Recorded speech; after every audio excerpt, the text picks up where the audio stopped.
존경하는 국민 여러분, 오늘 저희 경제팀은 내년도 경제정책 방향을 설명드리고자 이 자리에 섰습니다. 현재 우리 경제는 중대한 전환기적 시점에 직면해 있습니다. 저성장이 고착화되는 가운데 분배는 지속적으로 악화되고 있고 4차 산업혁명 등 미래의 도전 요인도 만만치 않습니다. 우리만의 문제는 아닙니다. 전 세계적으로도 저성장과 양극화가 심화되며 IMF, OECD 등을 중심으로 포용적 성장이 대안으로 부각되고 있습니다. 문재인 정부는 이러한 세계적인 변화의 흐름 속에서 사람 중심 경제로의 패러다임 전환을 시작하였습니다. 우리 경제에 긍정적인 변화가 나타나고 있습니다. 임금 상승 등으로 가계소득은 6년 만에 가장 큰 폭으로 증가하였습니다. 민간 소비도 7년 만에 가장 견조한 모습입니다. 지지부진했던 노동 생산성도 크게 올라가고 있습니다. 벤처 투자가 3조 원을 돌파하며 사상 최고치를 기록하고 청년 등의 창업도 크게 증가하고 있습니다. 불공정 거래 관행이 개선되고 순환 출자거리도 지난해 93개에서 금년 들어 5개로 대폭 줄어들었습니다. 그러나 고용이나 소득 분배 지표 등이 부진하고 국민들의 삶도 여전히 팍팍한 상황입니다. 기업과 시장의 활력이 저하되고 고용을 만들어내는 투자의 부진이 이어지고 있습니다. 주력 산업의 경쟁력 약화, 신성장 동력 발굴의 지연으로 성장 일자리 창출 능력은 갈수록 떨어지고 있습니다. 시장 기대와 달랐던 일부 정책과 빠른 인구 고령화는 고용과 분배에 부담이 되고 있습니다. 내년도 대내외 경제 효과는 엄중한 상황입니다. 미국, 중국, 일본 등 주요국의 성장세가 약화되고 있고 통상마찰 장기화 등 불확실성도 상당합니다. 경제 심리가 유축되고 있고 그간 견조했던 수출도 내년에는 다소 둔화될 전망입니다. 존경하는 국민 여러분, 정부는 이러한 어려운 여건을 극복하고 우리 경제의 역동성과 포용성을 강화하여 함께 잘 사는 혁신적 포용국가의 기반을 구축하는 데 가용한 정책 수단을 총동원하겠습니다. 내년도 경제정책 방향을 수립하는 과정에서 4가지의 역점을 두었습니다. 무엇보다 경제 활력을 높이고 우리 경제의 체질을 개선하는 데 중점을 두었습니다. 둘째, 포용성의 경우 강화해야 할 것은 더 속도 내고 시장 기대와 달랐던 일부 분야는 보완하고자 하였습니다. 셋째, 속도 내서 성과 내고 체감토록 하기 위해서 청론보다는 강론에 초점을 두어 정책의 구체성을 강화하였습니다. 끝으로 이해나 갈등으로 막혀있던 문제에 대해서는 하나하나 풀어가고 해결하는 데 중점을 두었습니다. 이제 내년도 정책 방향을 상세히 설명드리도록 하겠습니다. 내년도 경제정책 방향의 큰 틀은 경제 활력의 제고, 경제 체제 개선 및 구조 개혁, 포용성의 강화, 미래 대비라고 하는 4개의 정책 영역에 있어서의 과제들과 이중 집중적인 점검 관리를 통해 내년 상반기 중에 가시적인 진전이 이루어지거나 성과를 창출할 16대 중점 과제로 구성하였습니다. 첫째, 전방위적 경제 활력의 제고입니다. 먼저 민간, 공공, 지자체에서 막혀있는 대규모 투자의 물꼬를 트고 투자 분위기를 확산시키겠습니다. 글로벌 비즈니스 센터 등 6조 원 이상의 민간 투자 프로젝트가 조기에 착공될 수 있도록 지원하겠습니다. 6조 4천억 원 규모의 민투 사업이 투자 회복의 마중물이 되도록 대상을 넓히고 신속한 착공을 지원하겠습니다. 광역권 인프라 등 지역 대표 사업을 중심으로 예비 타당성 면제 대상을 내년 1, 4분기까지 확정하겠습니다. 착공 시점은 최대한 앞당기도록 하겠습니다. 지역 밀착형 생활 SOC 등 내년 예산은 역대 최고 수준인 61% 이상을 상반기 중 조기 집행하고 공공기관 투자도 올해보다 9조 5천억 늘리겠습니다. 투자를 가로막는 규제는 신속하고 과감하게 해결하겠습니다. 공유숙박, 보건서비스 등 사회적 파급 효과가 큰 핵심 규제는 이해관계자 상생 방안을 마련하고 작지만 개인에게는 절벽으로 다가오는 소규제에 대해서는 투자 캐러반 등 현장 소통을 통해서 그 애로를 발빠르게 해소해 나가겠습니다. 창업은 경제활력 제고의 중요한 축입니다. 초기 창업 단계 지원에서 나아가 성장과 회수 단계의 생태계를 중점적으로 보강하여 제2의 벤처붐을 조성하겠습니다. 창업기업이 부동산의 권리, 동산, 지재권 등을 묶어서 담보로 활용할 수 있는 일괄담보제를 신규로 도입하고 회수시장 활성화를 위하여 기술혁신형 중소기업 M&A에 대한 법인세 감면을 금년 말에서 21년 말까지 연장 지원하겠습니다. 소비 등 내수를 활성화하고 수출 경쟁력을 높이기 위한 대책도 마련하였습니다. 승용차 개별 소비세 인하를 내년 6월 말까지 6개월 연장하고 노후 경유차의 조기 폐차 지원도 현재 11만 6천 대에서 15만 대로 확대하겠습니다. 관광 분야는 자영업자를 지원하는 동시에 일자리도 늘릴 수 있는 보물창고입니다. 이에 한국을 대표하는 K-팝 페스티벌을 연 2회 개최하고 시내 면세점을 추가 개설하는 등 외국인 관광객 유치를 포함한 국내 관광 활성화 대책을 각별히 강구하겠습니다. 수출은 내년에 어려움이 예상되는 만큼 수출금융 지원을 12조 원 확대하여 총 217조 원이 공급되도록 하고 플랜트, 건설, 스마트 시티 수출에 대한 6조 원 규모의 금융 지원 프로그램도 마련하겠습니다. 둘째, 경제체질 개선 및 구조개혁입니다. 먼저 기존 주력 산업, 신산업, 서비스 산업 등 3대 산업 영역에 대한 지원을 획기적으로 늘려나가겠습니다. 금년 말까지 제조업 혁신 전략을 발표하고 특히 자동차, 조선, 디스플레이, 석유화학 등 4개의 산업 분야에 대해서는 우선적으로 지원하며 육성해 나가겠습니다. 8대 선도 신사업 중 스마트 팩토리와 스마트 산단, 미래차, 핀테크, 바이오헬스 등 4대 신산업에 대해서는 내년에 현장에서 가시적인 진전과 성과가 나타날 수 있도록 중점 지원하겠습니다. 또 부가가치와 일자리 창출의 보고인 유망 서비스 산업은 획기적으로 육선 대책을 마련해 나가겠습니다. 특히 관광, 보건, 물류, 게임 콘텐츠 등 4대 분야를 중점적으로 활성화해 나가도록 하겠습니다.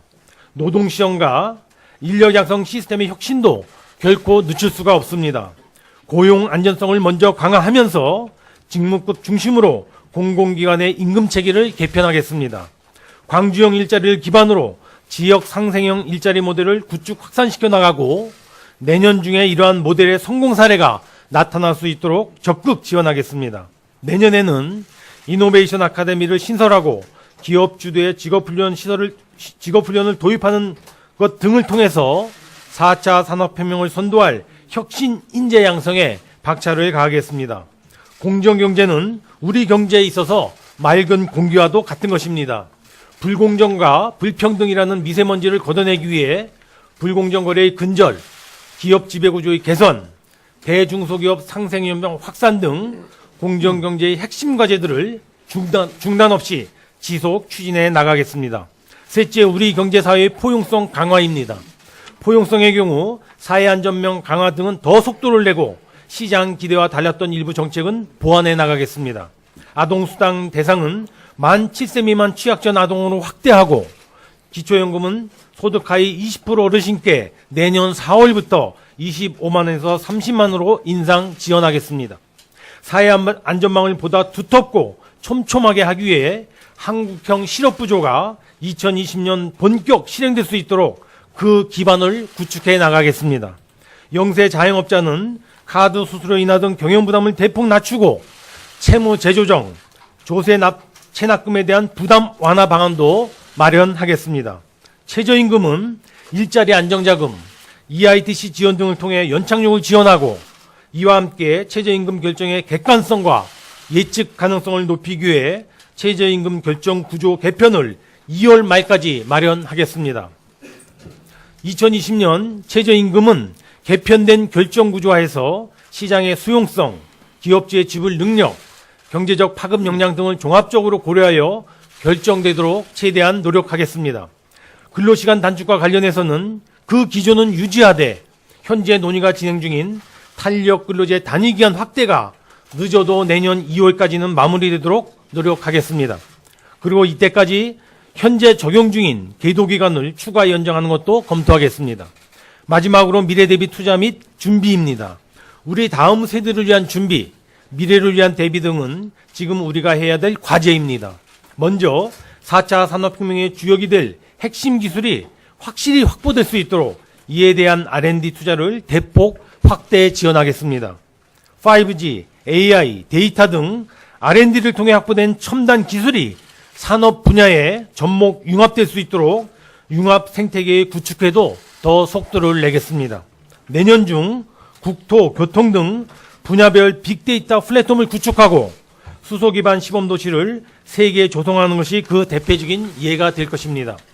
저출산 고령화 대응은 이제까지 출산 장려 중심에서 삶의 질 개선으로 패러다임을 전환하고 기존 대책도 실효성 있는 정책을 중심으로 재구조하여 강력히 추진하겠습니다. 이를 위해 1세 미만 아동의 의료비를 제로화하고 국공립 어린이집 등의 이용비율 목표를 조기에 달성하도록 하겠습니다. 지금까지 4개 영역의 주요 정책 과제들을 설명드렸습니다만 특히 정부 역량을 보다 집중해 내년 상반기 중 가시적인 진전이나 성과를 창출할 16대 중점 과제를 선정하여 속도감 있게 추진해 나가고자 합니다.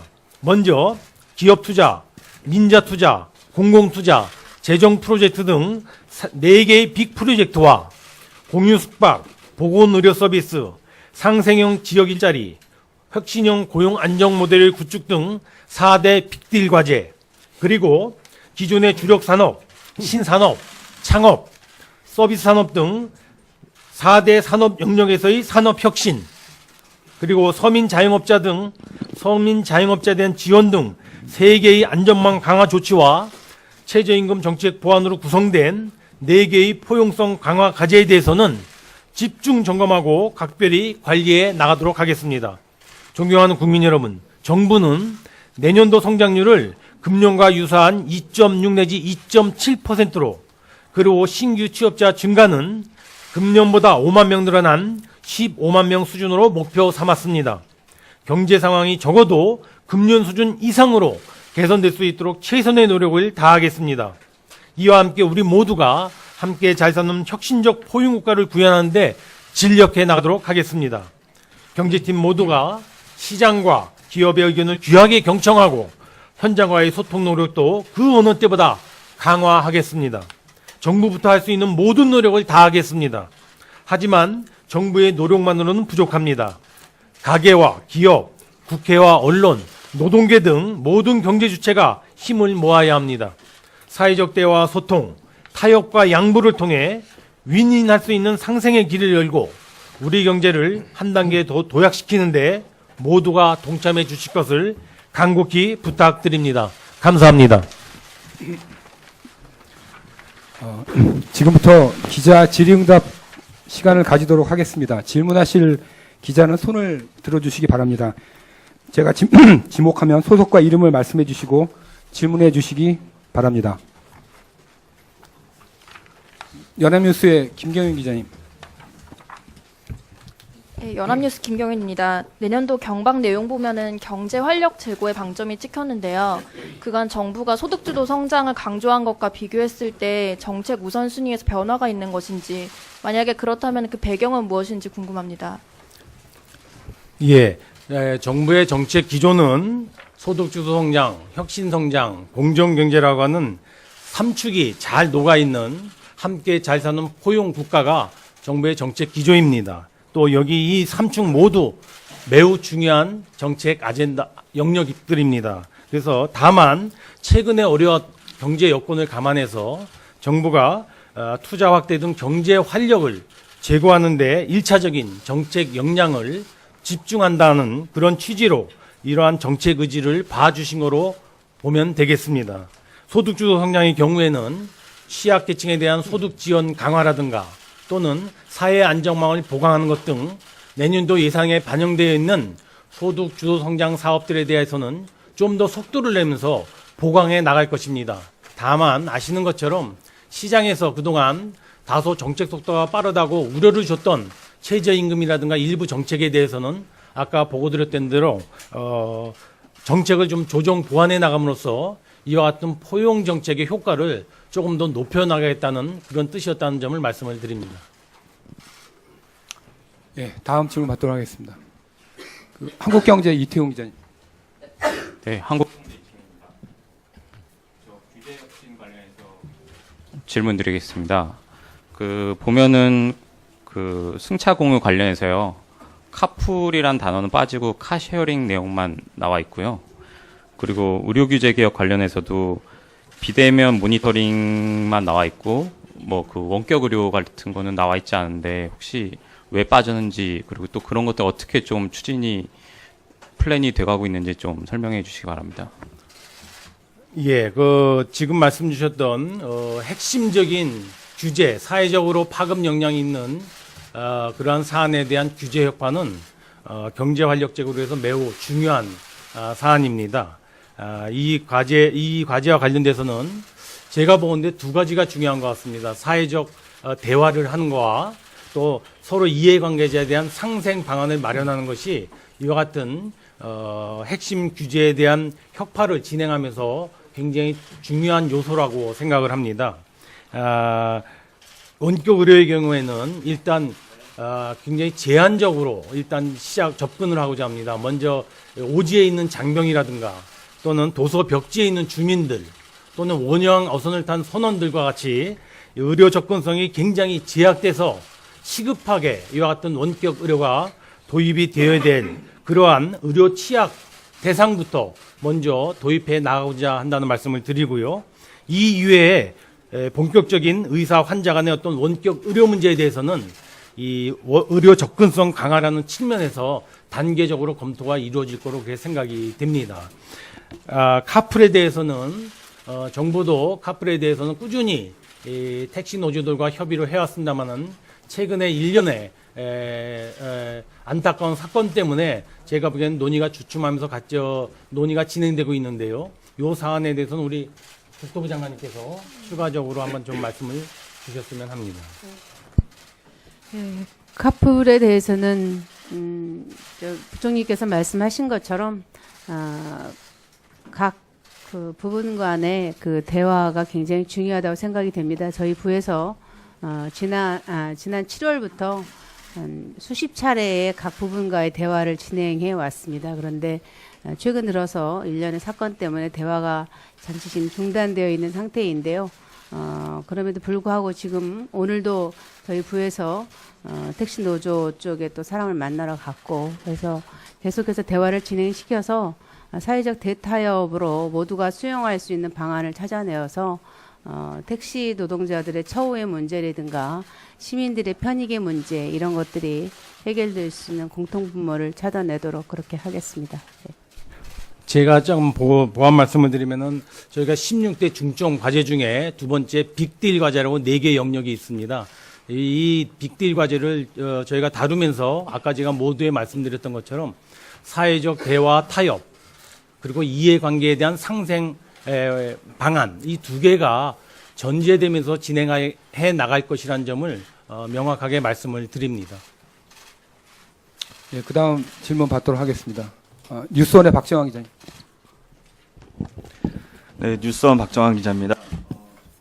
최저임금 개편 관련해서 고용노동부 장관님께 질문드리겠습니다.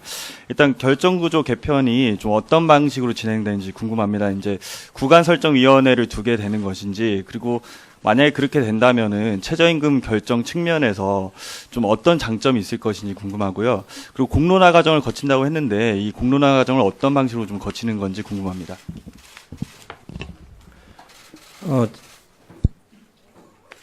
지금 검토하고 있는 이게 들어와 있는 거죠? 예. 최저임금 결정 구조 관련해서는 사실은 최저임금위원회 제도 개선 TF에서 2017년도에 논의해서 방안을 만들어 놓은 게 있습니다.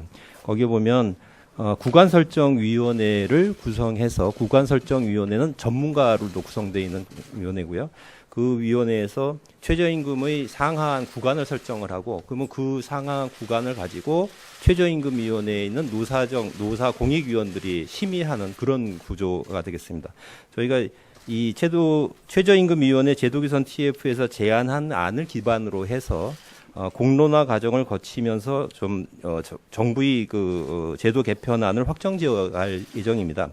이 공론화 과정은 저희가 주요 지역별로 해서 좀 토론회도 하고 또 최저임금의 주요 적용 대상이 되시는 분들 또 청년이라든지 이런 분들에 대한 하고도 토론회를 개최하면서 그런 과정 속에서 제도 개편안을 좀 다듬어갈 생각을 가지고 있습니다. 예, 다음 질문 받도록 하겠습니다. 조선비제 정원석 차장. 예, 조선비제 정원석입니다. 그 최저임금이 올해 16.4% 올랐고 내년에도 10.9% 인상될 예정입니다.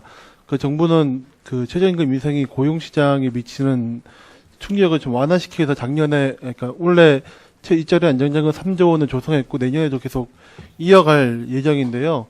그 내년 최저임금 인상 여파를 좀 줄일 수 있는 연착륙 방안이 일자리 안정자금을 제외하고 논의되는 것이 있는지 좀 궁금하고요.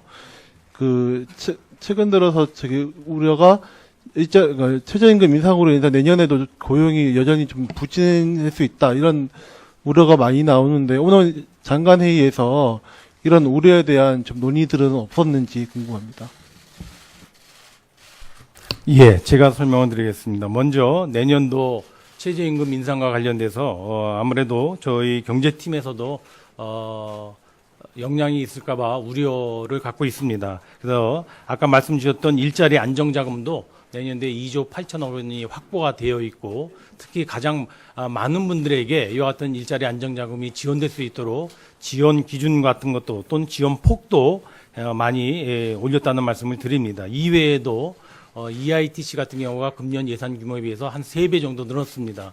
저는 EITC에 대한 지원도 상당 부분 그 부담을 덜어주지 않을까 생각이 듭니다.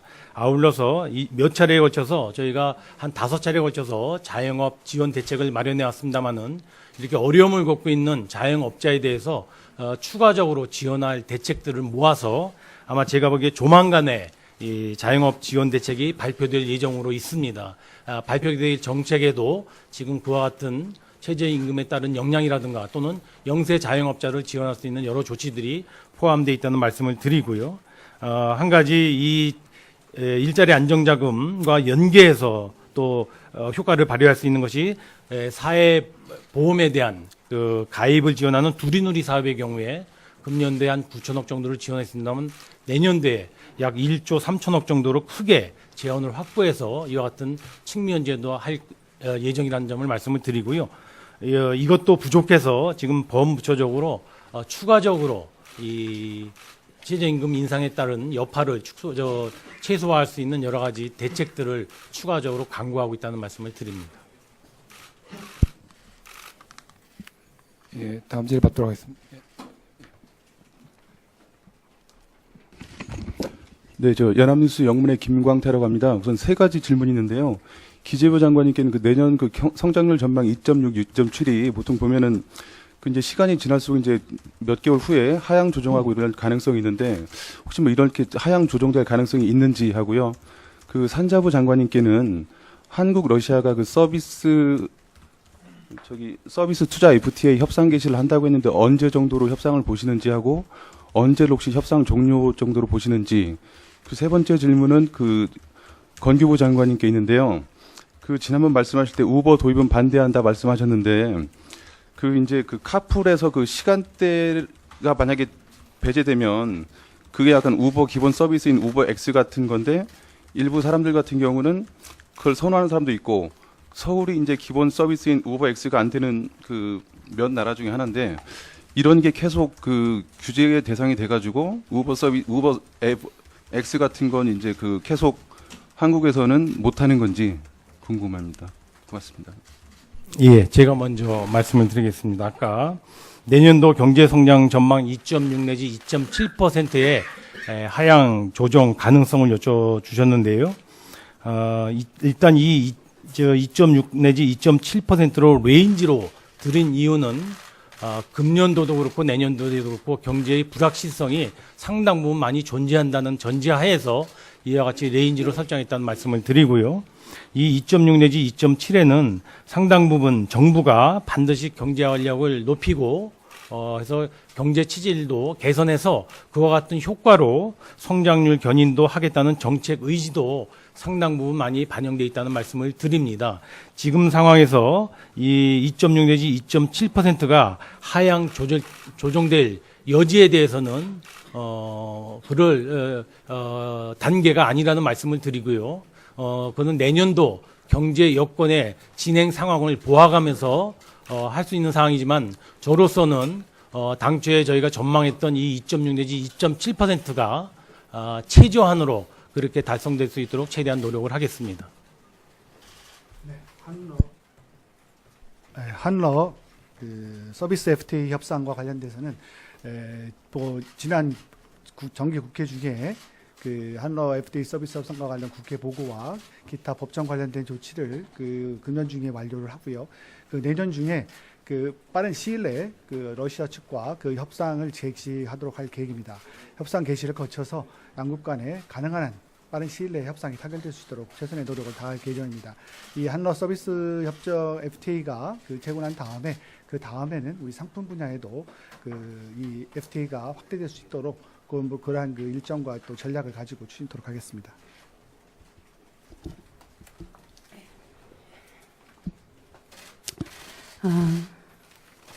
전 세계적으로 우버 서비스를 허용하는 나라와 허용하지 않는 나라가 있습니다. 그런데 우버를 허용하는 나라 중에서는 택시라고 하는 그 면허 체계를 가지고 있는 나라와 가지고 있지 않는 나라로 나눌 수가 있겠습니다. 그런데 택시라고 하는 면허 체계를 가지고 있는 나라들 중에서는 대부분이 우버 서비스를 하고 있지 않습니다. 면허 체계가 발달되어 있는 나라에서는 뭐 유럽 같은 나라에서 우버에 반대하는 택시 노동자들이 굉장히 많은 것도 볼 수 있는 거고, 미국에서는 특정 주에서는 허가하기도 하고 특정 주에서는 허가하지도 않기도 하고 이렇게 지금 나누어지고 있는데요.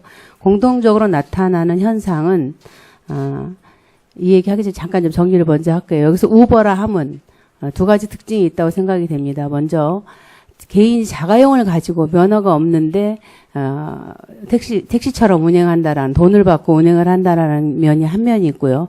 또 한 면은 ICT 체계와 결합이 되어가지고 예약과 결제와 다양한 서비스를 함께 제공한다라는 두 가지 측면이 우리가 흔히 말하는 우버 서비스라고 생각이 됩니다. 그런데 아까 말씀드린 것처럼 면허 체계와 결부해서는 나라마다 특징이 있는 거고요. 택시 면허 체계가 확립되어 있는 나라들 중에서는 안 하는 나라도 상당히 많고, 하는 나라의 경우에는 기존의 택시 기사들의 저항이 굉장히 심하다. 이런 것들은 우리가 언론이나 뭐 여러 가지 자료에서 확인할 수 있는 것이고요. 그래서 저희가 누차 우리는 우버를 하지 않겠다라고 말씀드렸던 것은, 면허가 없는 개인들이 직업으로 직업처럼 운행을 하면서 돈을 내고서 돈을 받고서 택시를 자가용을 택시처럼 운행하는 것에 대해서는 반대한다라고 하는 입장에는 변함이 없습니다. 그런데 저희가 택시 쪽에 제안했었던 건 뭐냐면, 우리는 자가용이 우버처럼 돈을 받고 영업하는 그런 우버는 반대하지만, 두 번째로 택시가 우버가 가지고 있는 것처럼 ICT와 결합이 되어서 예약과 결제와 다양한 서비스를 할 수 있는 그런 시스템, 앱 결제 시스템이라고 하는 것들을 장착하고서 택시가 우버처럼 운영하는 방안에 대해서는 정부는 적극적으로 검토할 의사가 있다. 그걸 해보자라고 제안을 했었습니다. 그런데 지금 이 부분에 대해서는 초기에는 택시 노조 쪽에서 굉장히 긍정적으로 답변을 줬다가, 지금은 이제 그 갈등이 증폭되면서 논의가 이루어지고 있지 않는데요. 저희는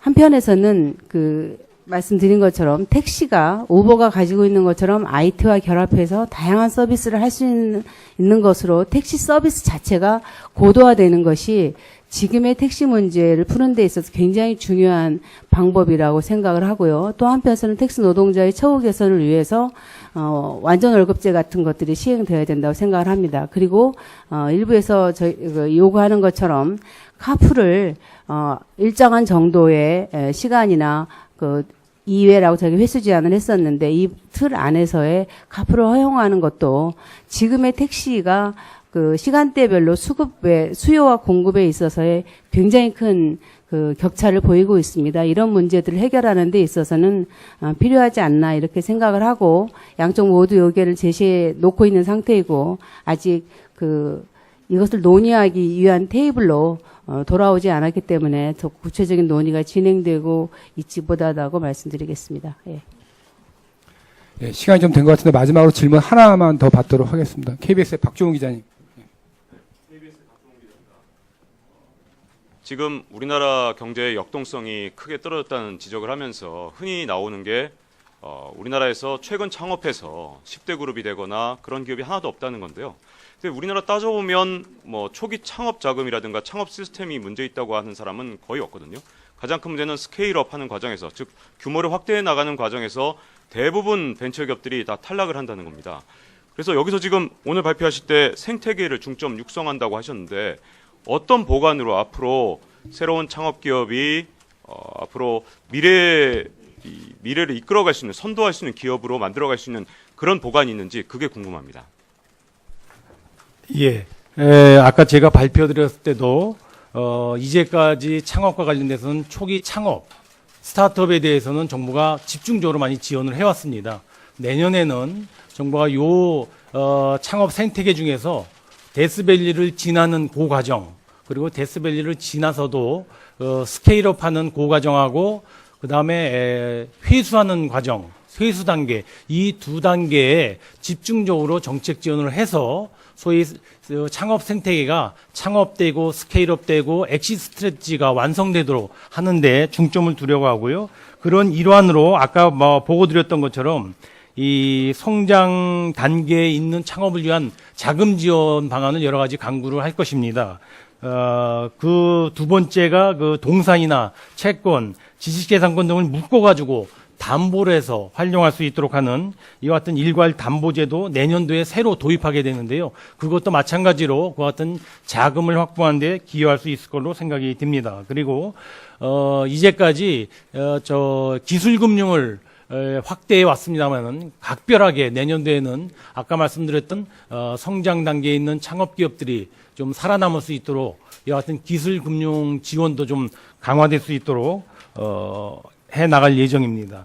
뭐 한 가지 더 말씀을 드린다면 이 스타트업 기업들과 그리고 또 이 스케일업 하는 기업들이 같이 교류 협력하면서 성장할 수 있는 어떤 개방형 창업 공간으로서 저희가 스타트업 파크라고 하는 대상 공간을 어떤 창업 집적 공간을 내년도에 한 곳을 더 시범 조성해서 그와 같은 스타트업과 스케일업 하는 기업들의 교분을 통해서 성장이 지원되도록 해 나갈 예정이라는 점을 말씀을 드립니다.